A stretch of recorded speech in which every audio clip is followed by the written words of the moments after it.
Hello, and welcome back to another Northstar Talks Politics. Now, as I attempt to slowly inch you guys towards the explaining more complex things than the very basic concepts I've been going over, and some higher level stuff, including hopefully discussing some actual Marxist texts that I've read, sort of stuff like Marx's letter to the First International Working Men's Association, also known as the First International. I'll probably do a thing on the Communist Manifesto. These are both very short documents, easier for me to handle my long COVID than moving into Das Kapital, probably, um, which I've read excerpts of and overviews of, but I need to go and read, and manga based on. I need to go and read the whole thing. Um, but it should be a little easier for me because I've seen a lot of the material before from those outlines, like clip notes type things, all that. Um, my long COVID, it takes longer to read something completely fresh. But then I think I would like to do, there are a few other works of Marx and other individuals I like to go over. I also like to do something on a couple of Prentice books, Against Empire and Black Shirts and Reds, both of which I have read already. Um, so as I eventually hopefully start moving, discussing those, reviews of those, concepts from those, I thought it might be interesting to point you guys towards a channel that does some more deeper stuff and does audiobooks. This guy, Socialism for All. I watched his most recent live stream. It was very good. I recommend it. Shout out to him. It's long. His thing is like 3 hours and 21 minutes. It says. It was apparently a 4 hour live stream he did, recorded, then cut down. Um, I don't know. I've even tried commenting on his channel. Hopes to be noticed, but YouTube comments suck.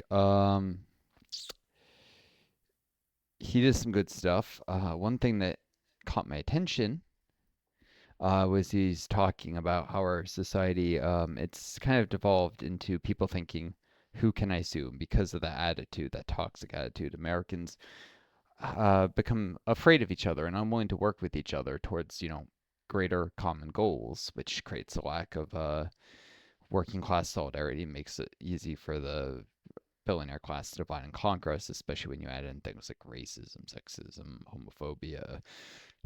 But you don't need those stuff, and I mean those things. And honestly, sometimes their impact is overblown out of identity politics. I mean, they're deeply sniffing. I met some people who are quite racist over the years. For instance, they're sexist to a lesser degree. So these things exist, but sometimes it's even just the fear of people being that way can be used to divide people. Um, and some people probably hide that stuff very well.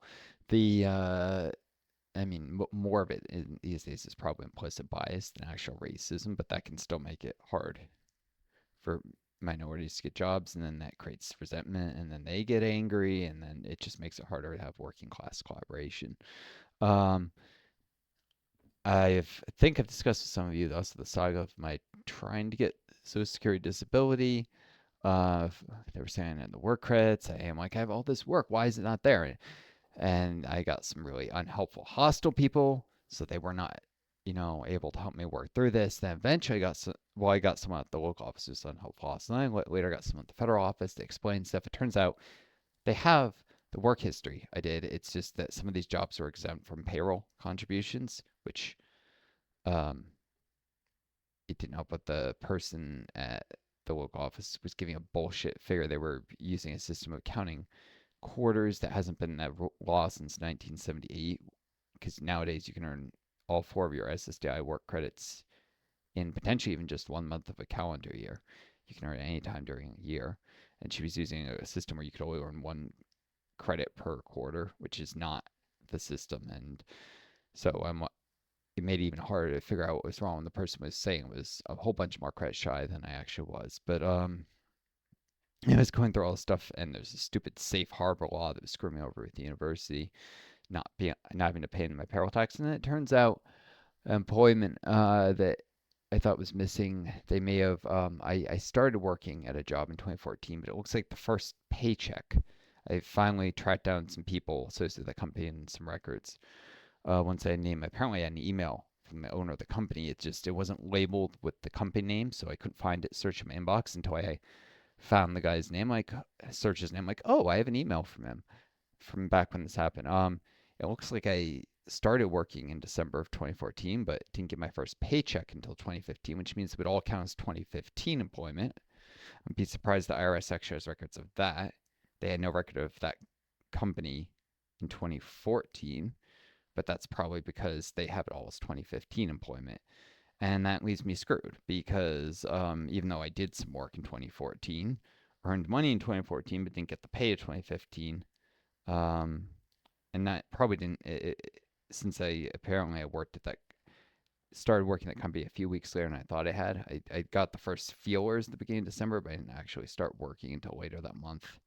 So my memory's a little off. It can be with long COVID. I knew it was like December 2nd I first heard from the guy, and I was correct. That was the exact day. It was apparently like 2.5 weeks till I returned his email, and so I started working like right around Christmas that year.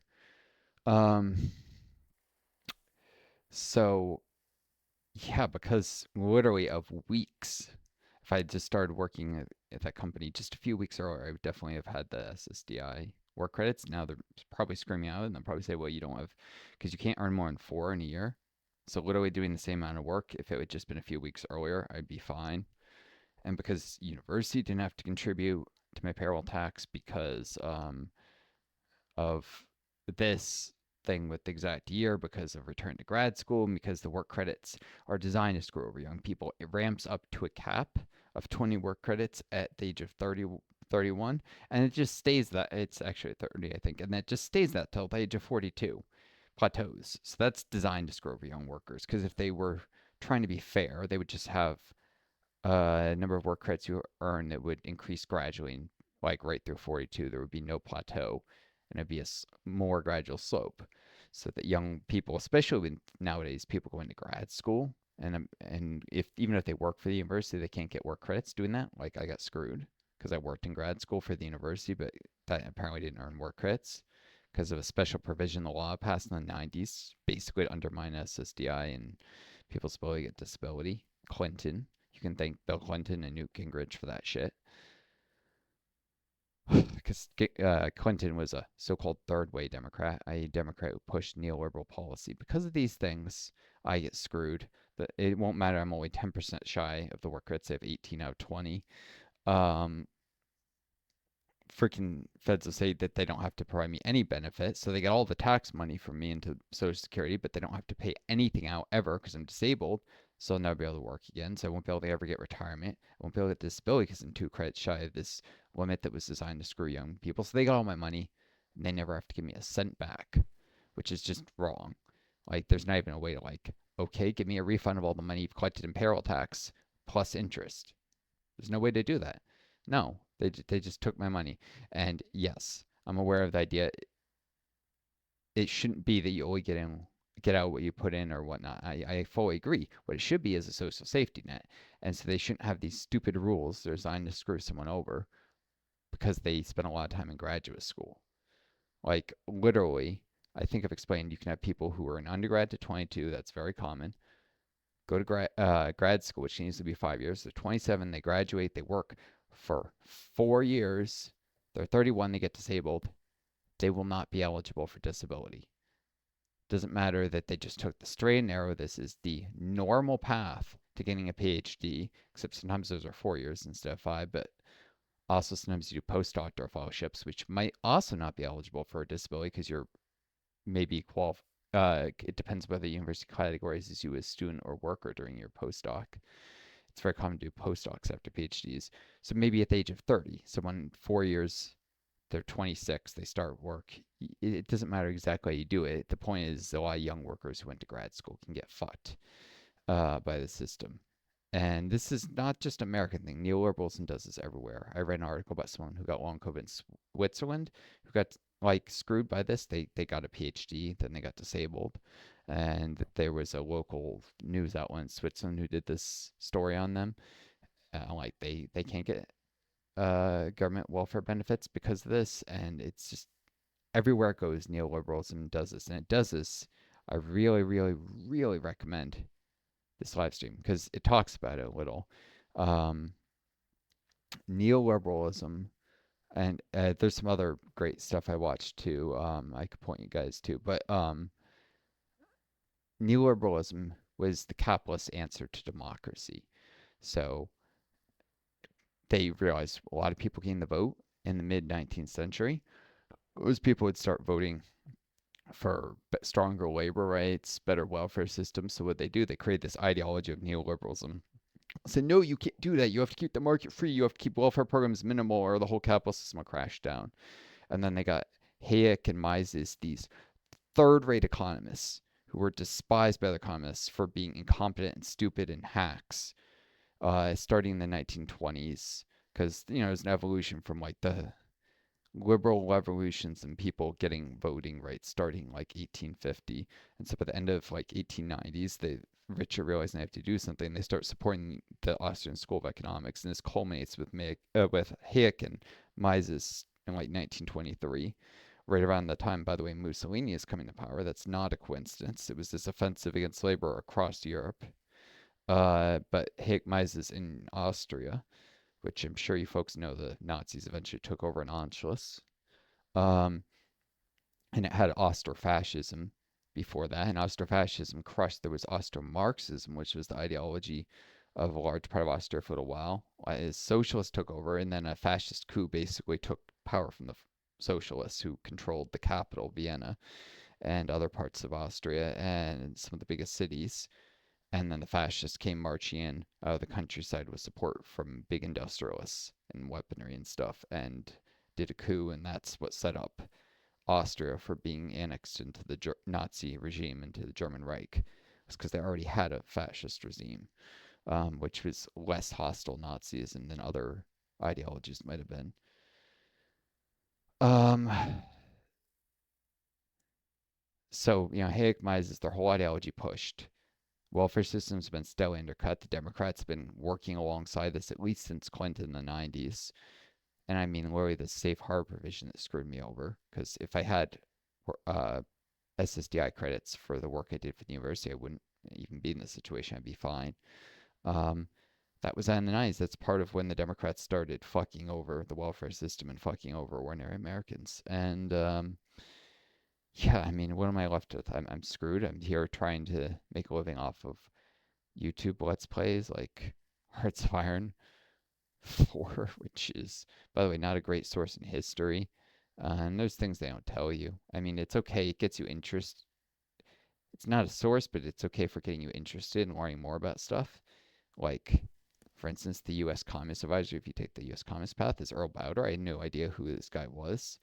There was some generic made up. Nope, he's a real guy, and he was a prick who tried to excuse the history of like U.S. genocide against Native Americans and such in order to, as far as I can tell, he was trying to avoid antagonizing Americans who wanted to like deny this history of imperialism and genocide. And he was saying U.S. imperialism is inherently somehow more virtuous in order that he could build support for communism and not be like murdered by the government.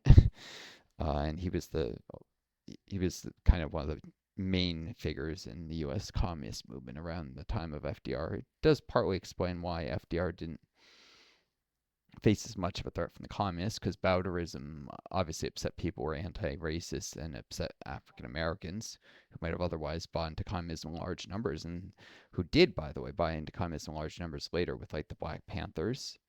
Black Panthers were Maoist, Marxist Leninists. So if Bowder hadn't been a racist prick and had been a non-racist communist leader of the communist movement, then maybe communism would have really taken off in the United States in the 30s, and Great Depression U.S. might have ended up socialist and not fighting the Cold War, and the whole world would be a better place. Especially, like if it was a democratic socialism, the U.S. could have shown the world there was a better way to do socialism than the Soviet Union. Instead, we have a system where people get screwed. The government's telling me to go fuck myself, basically, for having worked hard, followed all the rules, gotten screwed a couple times along the way, like um, in 2016, 2017. No, it was 2016 where I moved back to a major urban area after saving up enough money and being stuck in a rural area, which if I lived in the Soviet Union, they would just help you move after grad school to where there's jobs in your field. Instead, I had to stay in a rural area, uh, struggling to save money to move for a couple years. Then when I moved, I had been on my field too long, couldn't get jobs. And so in 2016, I didn't earn my full amount of work credits because I worked for a little bit of the beginning of the year before I left the state I'd been in.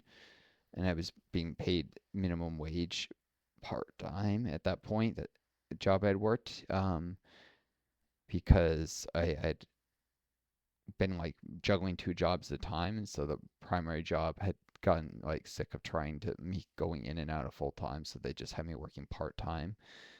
They could have, they had me working full time nights, but it was killing my body. So so I went back to days, but it was only part-time work at that point, and I rather than trying to struggle back to full-time with that, I had the money I at that point saved up and moved to where I could actually get jobs in my field, which would have been working in pharmaceuticals, biotech.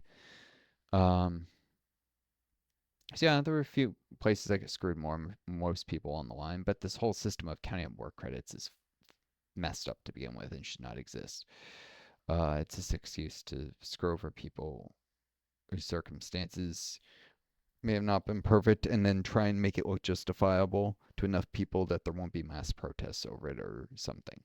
But the level of little ways we screw people in our system have just like this have just built up and built up till it's intolerable to most people, especially now with like Trump. I don't know, maybe people wake up and do like mass protests and a general strike, although to do that, people have to actually organize, form. You can't just like hashtag general strike on Twitter. That won't work. You have to actually organize with other Americans. And then there's going to be legal battles because the Taft-Hartley Act technically made general strikes illegal, but then that provision was ruled unconstitutional, but it's still sometimes partially enforced.